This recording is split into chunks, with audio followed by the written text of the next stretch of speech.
Bituka ng baboy ang piyesang didiskartehan ko ngayon mga bossing. Sinampalukan sana ang diskarte ko dito. Ang problema dahil sa malakas na bagyong nagdaan, wala na tayong bunga ng sampalok na mapapakinabangan. At dahil nga napapaibig akong humigop ng sabaw, kaya ito ilalauya ko na lang.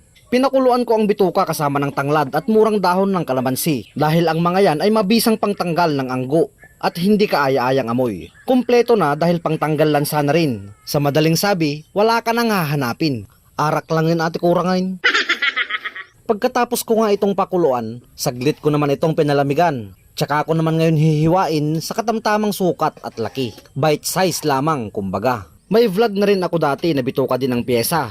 Kilawin naman ang ginawa kong diskarte doon. Kung bibili kayo, piliin nyo yung murang bituka at yun talaga ang dekalidad na pang kilawin. Subukan nyo rin yun mga bossing, napaka the best na recipe at the best na pampulutan. Inahing baboy ang nakatay at ibig sabihin ito'y magulang na.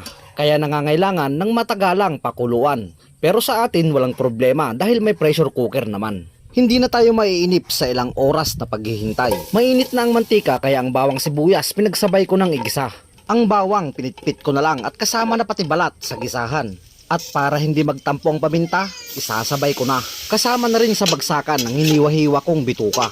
Sasangkutsahin ko yan ng maayos hanggang sa matuyo at lumabas ang sarili nitong mantika. Wala ding ibang pupuntahan kaya ito sasabawan ko na.